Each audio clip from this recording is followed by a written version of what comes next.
Hey guys, like I mentioned before, I work in a high stress environment on a good day, and when I think about how often my kids see me stressed, 90, I don't know, maybe 80% of the time, I don't take my work home with me. And I certainly don't physically take my work home with me, but I do sometimes take my work home with me emotionally.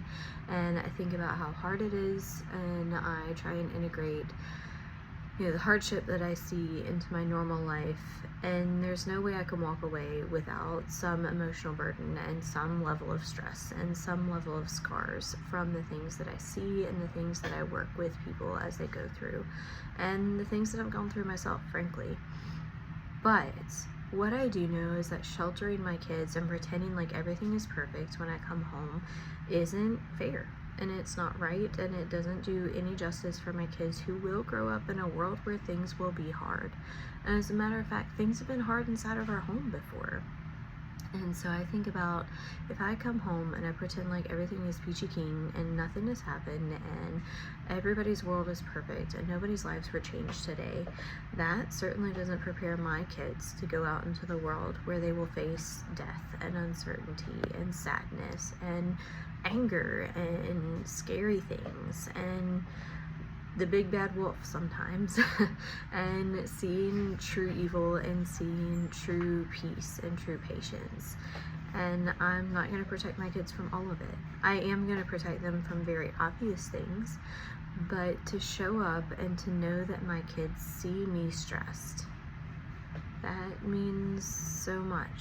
To know that I can send a message to my husband before I come home and I'll say, hey, instead of saying I've had a bad day, I'll say, can we go get food tonight? And he'll know immediately that that means that it's been hard today. That doesn't mean that he needs to erase anything. That doesn't mean he needs to pretend like nothing happened. But what does happen when I say, hey, can we go get something to eat?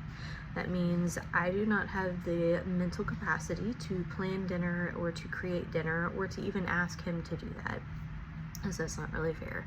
So we have a standard place that we go when things are just too hard. He also has a job, so he also works and also has hard things that he has to do, just very different from mine. And I can come home and I can have let my husband know we need to go get something to eat, so he can give the kids a heads up. Hey, mom had an extra hard day at work.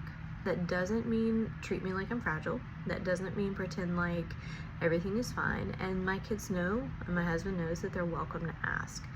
Probably can't tell them most of what happened, but that's okay. They see me burn out. They see me tired. They see me scared. They see me sad. They see me angry. Because all of those things are part of what makes me human. And I certainly don't want to perpetuate the cycle of stoicism and everything's fine and shove it all underneath the rug and make it fine, make it look pretty. And I know that in my story, shame kept me stuck for quite a while. If I can keep my kids in a space where they can address their sadness, their fear, their anger, and they know that mom is a real person, that is so important to me. I also know that when my kids come to me and they say, hey, I want to work in this field, and I go, let's talk about what that really means.